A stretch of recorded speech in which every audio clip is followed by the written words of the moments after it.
ప్రపంచంలోనే అతిపెద్ద ఆధ్యాత్మిక సంగమం కుంభమేళా. కుంభమేళాకు మరొక పేరు అమరత్వ ఉత్సవం. కుంభమేళా అనేది ఆధ్యాత్మికత, సాంస్కృతిక ఐక్యత మరియు విశ్వాసంతో కూడుకున్న ఉత్సవం. స్వతంత్ర భారతదేశంలో తొలి కుంభమేళా అనేది ప్రయాగ్రాజ్లో జరిగింది.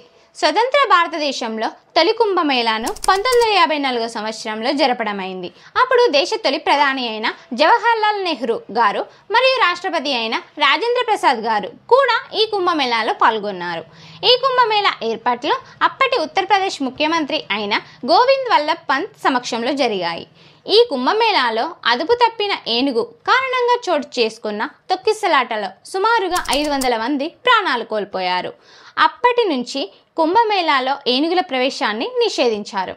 స్వాతంత్ర అనంతరం ప్రయాగ్రాజ్లో జరిగిన ఈ కుంభమేళాలో 12 కోట్ల మంది పాల్గొన్నారు.